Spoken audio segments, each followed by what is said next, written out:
Сәлеметсіздер ме, құрметті оқушылар?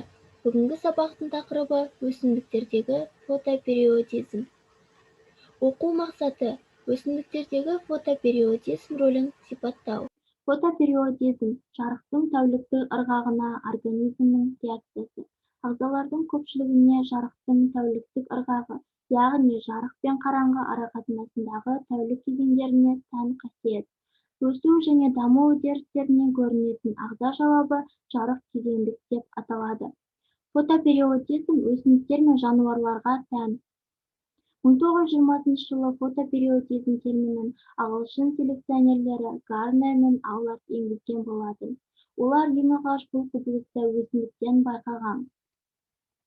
Фотопериодизм көрінісінің бірі гүлдеудің фотопериодтық реакциясы. Бұл ерекшелік өсімдіктің тіршілік ету ортасына бейімделуінің көрінісі болып табылады және оларға қолайлы уақытында гүлдеуге, жеміс беруге мүмкіндік береді.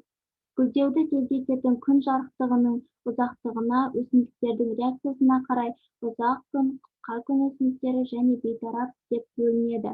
Ұзақ күн өсімдіктері жаздың басында гүлдеп, күзге дейін жемісі мен тұқымы пісіп жетіледі. Біз оларға астық тұқымдастарын жатқызамыз, мысалы қарабидай, бидай, сұлы және тағы басқасы. Ұзақ күн өсімдіктері негізінде қоңыржай, полярлы еңбектерде таралған. Қысқа күн өсімдіктері жаздың соңында гүлдейді, оларға астралар бақыт гүлдерін жатқызсақ болады. Қысқа күн өсімдіктері субтропикаға жақын облыстарда таралған. Сары соя өсімдігі тәуліктің жарық кезі 21 сағатқа жеткенде ғана гүлдейді. Егер жарық кезеңінің ұзақтығы 21 сағаттан кем болса, онда бұл өсімдіктің үсікке тап болуы мүмкін. Жарықты қабылдау мүшесі жапырақ.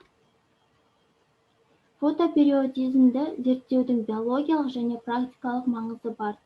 Жасанды жарық түсіру арқылы күн ұзақтығын арттырып, жыл бойы көкөніс және сәнді өсімдіктерден мол өнім алуға болады. Сіңіреді. Өсімдіктің жарыққа реакциясы өмірді сақтайтын ресурстарын алуға көмектеседі. Фотопериодизм күннің ұзақтылығына жауап беру реакциясы болғандықтан, өсімдіктер өз денесінің әрбір граммын түзу үшін 200-800 граммға дейін су жұмсайды. Фотосинтезге қажетті заттар өсімдіктер топырақтан, судан және ауадан алады. Мұндай жылдамдықпен биорганикалық табиғаттан тірі заттарға қажетті биогенді элементтерін ағзасында жүріп отыратын болса, жердегі олардың қоры әлде қашан таусылар еді.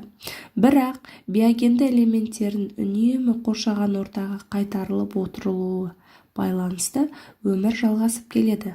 Биоценоздағы түрлердің арасындағы қоректік қатынастың нәтижесінде өсімдіктер синтезделген органикалық заттар өсімдіктер қайта пайдалана алатын қозғалыстарға дейін ыдыратып отыр. Бұл процесті біз биологиялық алмасу деп атаймыз. Өсімдіктердің өзгеретін жарық жағдайындағы бейімделуі, бүршік жару, гүлдену, жемістің пісуі, жапырақтың түсуі сияқты үдерістердің барлығы өсімдіктер тіршілігінің барлық маусымдық өзгерістерін фотопериодизм заңына сәйкес жүріп отыр. Заңдылықтардағы зерттеудің практикалық маңызы өте зор. Мысал ретінде оны практикамызда қолданып көрейік.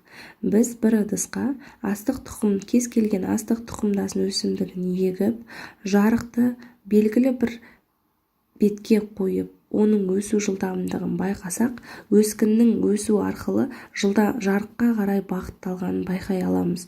Өсіп келе жатқан өскіннің жарығын тағы өзгертсек, жарығын басқа жерге өзгертсек, сол жарыққа қарай ұмтылып өскенін байқай аламыз. Назарларыңызға рахмет.